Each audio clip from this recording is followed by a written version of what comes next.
Greetings, everyone. Welcome back to my Certified High Performance Coaching Training Series. I'm Dianne Thomas, and this training series is in support of Dianne's CHPC Recertified Project 2017.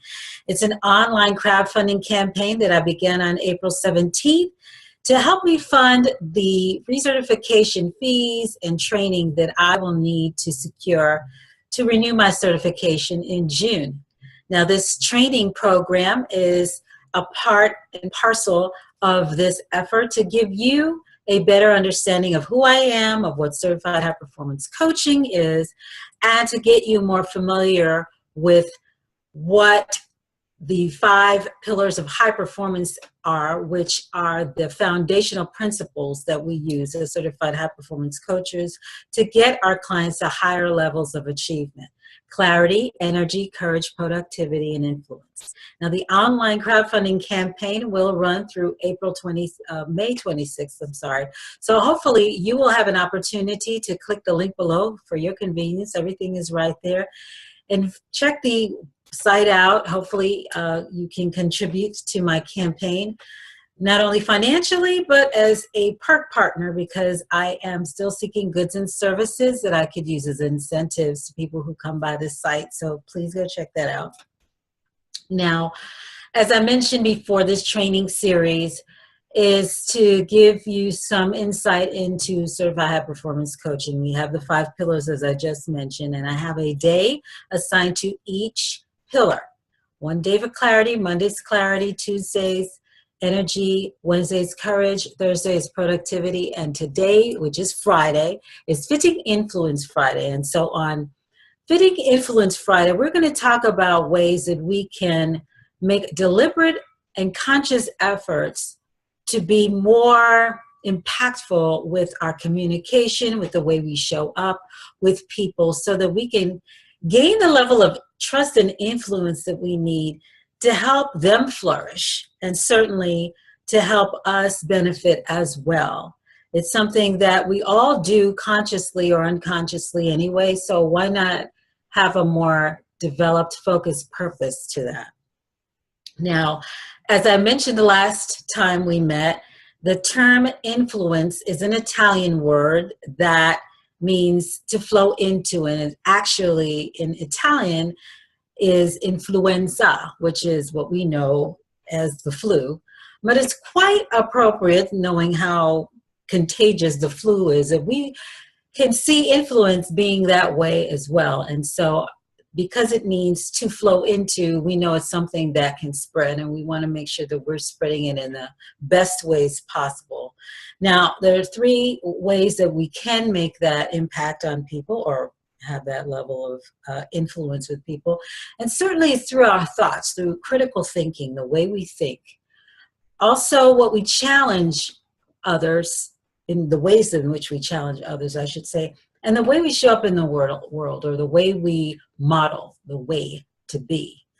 Now, I had asked you the last time we met to consider 3 questions that you could ask as regards to people in your life to identify how you can either start or improve or build on your influence with them. And the first one was, who could I influence to think a certain way, and what would they have to believe to think that way? The next question was, what challenge could I give them to help them see a particular opportunity for themselves as something good, something that they should do?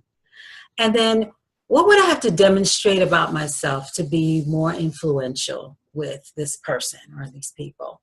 Now, did you get to answer any of those questions? I know those were 3 really big questions. And if you didn't, I decided, I think I'll just break them down. So this week, we'll just tackle the first question, and not tackle, but we'll approach and think about the first question. And that one was, who could I influence to think a certain way, and what would they have to believe to think that way? Now, the question may be off-putting, because right off, bells may be going off and say, well, I'm not trying to make anybody think or do anything. But you are, in the way you act and what you say and how people see you show up, you are influencing them, certainly about the things that you believe in. Okay, so let's understand that, and let's understand that that's not necessarily a bad thing, because the intent is coming from a good place. So it's nothing to be suspicious of, even though sometimes we think of it that way, particularly when we're hearing, we're considering people in professions like marketing or, lawyers or politicians. We know straight out, for the most part in our minds, what their intentions are, and they're trying to sell us something or trying to get us to do something. And so when we think about that in that aspect, it got a bad rap, I think, a lot of the time, because there were some people with not the best intentions promoting those agendas. And our thought then really has to be, well, if that's going on, then, I'm going to be highly suspect of what's going on, and I'm keeping them at arm's length. But, you and I know that without innovative thinkers and marketers like Steve Jobs, we'd have no iPhone. Or without brave and courageous, intelligent attorneys and a Supreme Court judge like Thurgood Marshall, that we wouldn't have desegregated schools. Or without politicians like, well, you know what, on second thought, I'm gonna back up off of that. But you get where I'm going with this. Now, the influence and persuasion are not bad words in and of themselves. Certainly the way they're used and the intent behind them is what we have to be focused on as high achievers. So that's why I have adopted the Hippocratic Oath that we know that most doctors swear by. And it's first, do no harm. When you are engaging with someone and showing up intentionally or not, first be focused on what's best for them. It's not that you're trying to harm them in any way, because they have to understand and believe two things before they engage with you. First off, that you're coming from a place of genuine concern for them. You care about them. You want to see them win. You want to see them succeed. And then secondly, they certainly have to believe that they're worthy of that it's something that's achievable for them. They have to want it for themselves. Now, I know most people don't stray from their true north, whoever they are and however they're, as Dianne said, believe people when they tell you who they are the first time. Okay. I'm sorry, that's Maya Angelou. But understand that unless there's something major that goes on with them, and some psychological thing or some huge and very impactful life experience, that they generally, for the most part, some people aren't going to change, and they can't be influenced into doing much of anything, depending on where you may want to move them. Now, as I've mentioned before, I'm not a therapist, but I am a certified high performance coach, and my job is to help people change the way they look at things so that the things they look at change.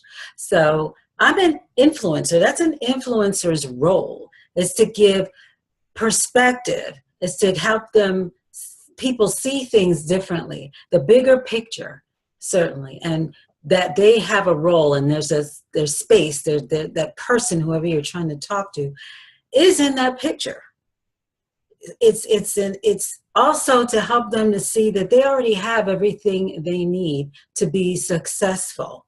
Perspective and possibilities, that's what an influencer brings to the relationships that they have with people.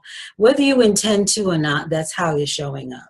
Giving approaches and changes in approaches, or some alternative ways of doing things, because not at every, but many times in our lives, we all need that level of a change in perspective. We all get in our heads. We all may feel disengaged in certain ways at certain times, and we need to have that someone we know we can go to, or just maybe read something from, that can help lift us out of that, give us a different perspective, and help us be more engaged, emboldened, empowered, inspired. That is what an influencer does. But certainly they have to know, first off, the person that you're trying to influence is whatever it is you're bringing to them, it must be coming from a genuine place right here. So, high achiever, Are you ready to have that conversation now? Now remember the question, who am I trying to get, or would I like to get to think a certain way? And then what would they have to believe to think that way? Now, I hope that you are ready to have that conversation, because I would not be surprised if you probably, knowing that you need to have that conversation with that person, may even need to have it with them more than they need to have it with you. So I hope you are open to sharing what comes up for you as you endeavor on that conversation. As I mentioned before, this is a two-way street. I'm talking to you through this video to get the idea out, but I certainly don't want to be talking to myself. So please go visit my Facebook page at Get Dianne, CHPC Recertified 2017, so that we can engage there in a conversation that'll help us all get more focused on the things that we need to do to just uplift ourselves in all the areas I mentioned before: clarity, energy, courage, productivity, and influence. So please continue to have a wonderful Fitting Influence Friday, and thank you so much for participating.